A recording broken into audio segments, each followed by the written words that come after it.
Welcome to Construction Cashflow. This week, I'll be revealing the root cause of cash flow problems and insolvencies in construction that no one really talks about, no one really knows about, and no one's really addressing. It's the massive elephant in the room, that jumbo that might just be heading your way sometime soon. Find out more? Tune in, and remember to like and subscribe, and head over to constructioncashflow.locals.com to join the live chat.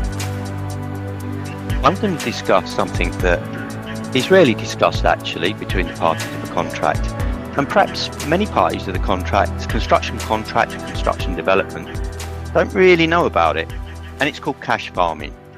What's cash farming?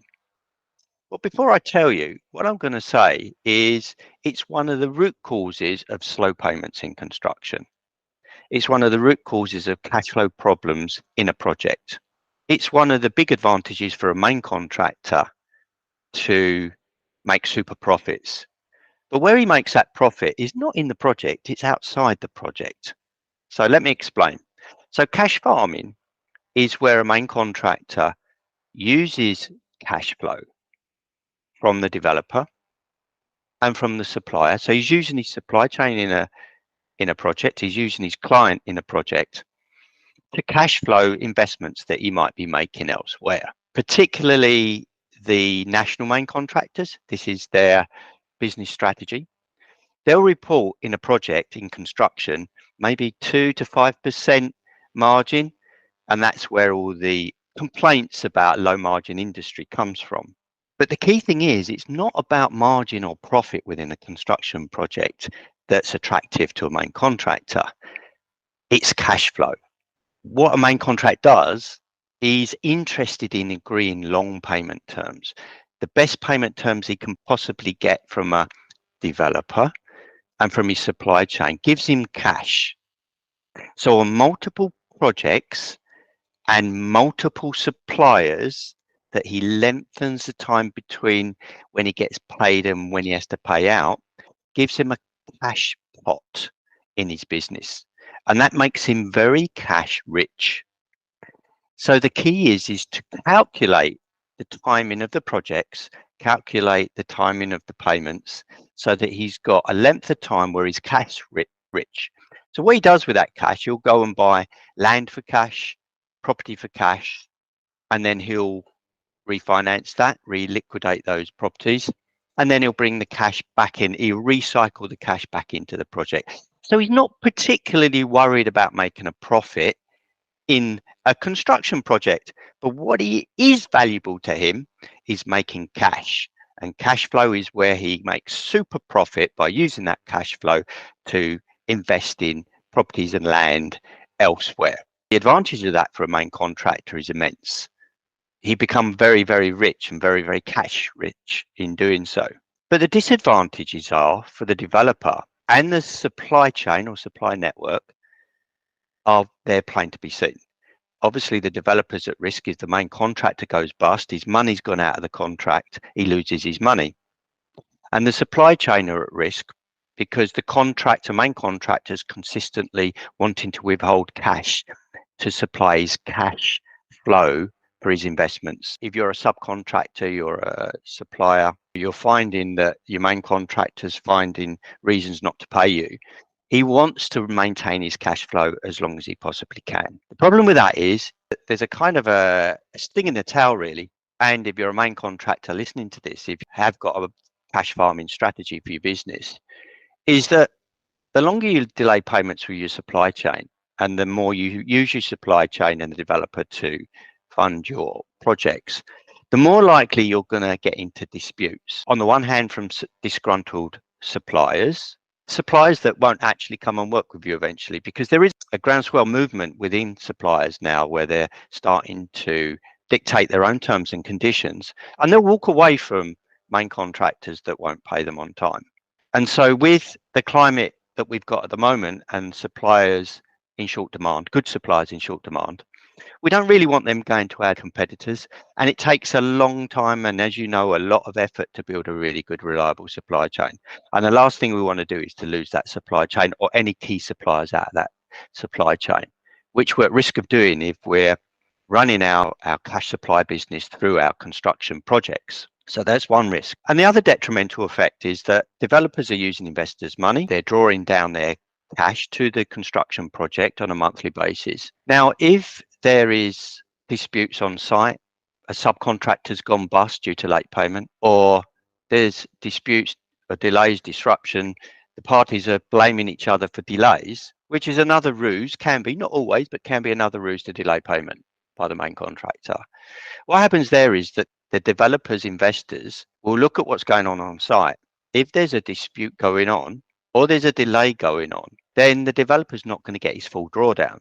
Then you're going to be in dispute with the developer because his QS is going to be really sharpening his pencil on your valuations. To get your cash out to do your investments, you're in a constant state of friction, even though it may be working for now. And many of the main national contractors have built their businesses into multi-billion-pound businesses with this practice in the past. But I think times are changing. Suppliers and investors are becoming more sophisticated. And we see where this cash farming model breaks down with the insolvency of some of the larger national contractors recently and in recent years. Where that model breaks down, it really breaks down. It takes developers with them, take supply chains with them. So it is fraught with risk. So what's the solution to this problem, this ongoing problem? Now, we talk about suppliers getting applications in on time, dictating their own terms and conditions, making sure that their quality is right. So we talk about all of that, all of those things about payment, terms and conditions, adjudications. What is this real solution? I think that's pushing the paper around the desk, to be honest.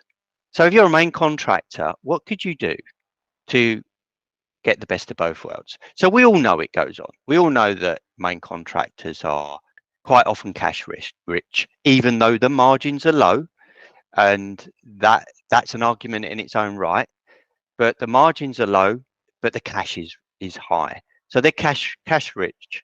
So what's the solution, though, to be able to improve on that, but also to keep your supply chain, to keep the money flowing from the top end through the developer, to reduce the amount of disputes, get yourself a really good reputation. One of the things that construction is bad at is creating wealth for the economy as a whole.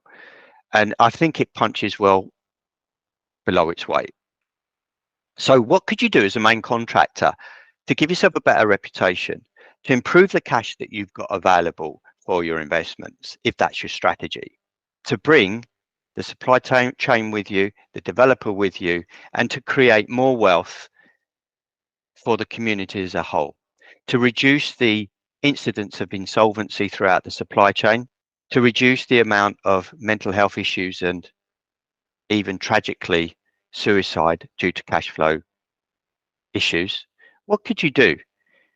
I think the answer is, in my mind anyway, fairly clear. One of the answers anyway is, why not come clean and be transparent about that and invite your suppliers and your developers as equitable partners in your investments. That way that the supply chain has skin in the game, the developer has skin in the game. That reduces the occurrence of the need to argue and dispute and battle over payment terms, because this is the whole thing with construction. It's the constant battle over payment terms. It's the lengthening payment terms as we go down the supply chain. And that's what puts people out of business. For example, a bricklaying firm may be on 49 days payment with the main contractor, but he has to pay his brickies on a weekly basis. Same with the carpenter trade, same with the decorating trade. It's an immediate cash flow problem for the supply chain. And that puts everybody at risk. It puts the developer, the investor's money at risk. The risk profile is really high risk. So to reduce that, why not all get around the table and talk about those investments that you're going to buy with cash, and why don't we all benefit from it? That way, I think you might find, this is only a theory and it takes a big culture shift, but those clever main contractors that are going to keep their business going in the long term with the rising swell of more sophisticated supply chains and more sophisticated and robust negotiating terms on their terms for payment. To keep that going, why not invite them in as equitable or shareholders or investors in your investment? That way, not only do you have them on side, not only do you reduce the risk of disputes, delays in development, and the cost of adjudications, the cost of litigation and adjudication could go into your investments, and it could benefit everybody. So everybody within that scheme, the developer and the supply chain, the supply network, get the opportunity to invest, and they know they're going to get a return on their investment. Everybody wins. You could keep the same terms. The quality still has to be good. The supply chain still have to perform. The investors, though, would be more inclined to invest in your development via the developer because it's less likely to have disputes, because you all know why you're there. You've all got the same mission. You've all got the same vision. Everybody knows why they're there, from the developer, the investor, the main contractor, the specialist contractor, all the supply chain, down to the guy supplying the paint for the skirtings and for the doors.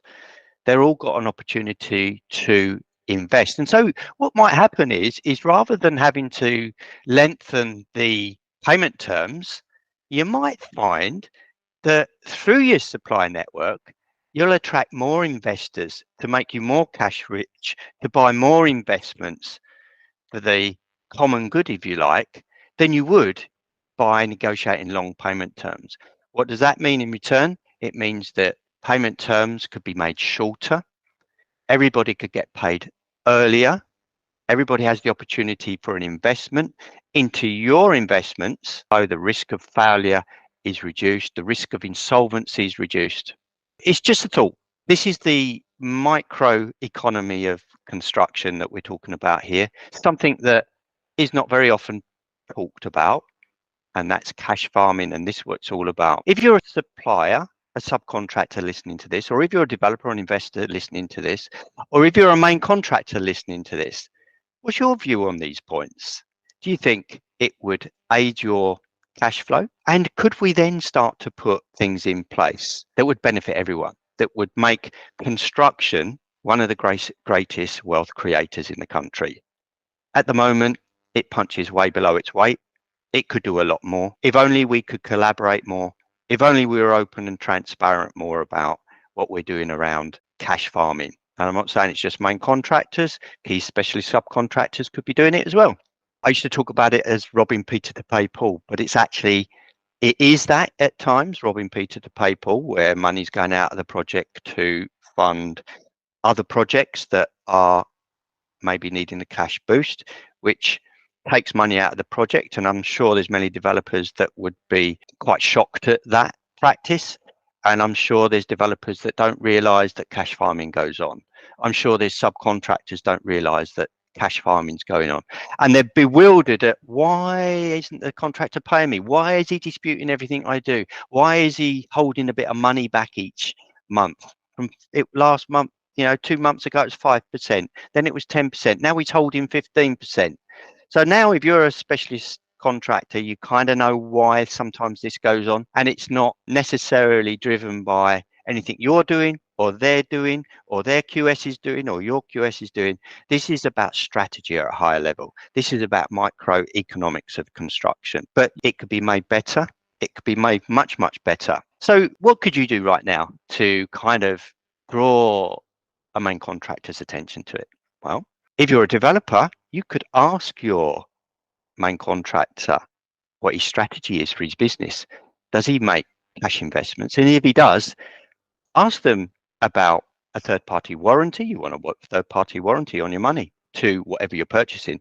If you're a subcontractor, ask if your money's going out of the business to their cash purchases, ask about third-party warranty into that, just in case they go bust.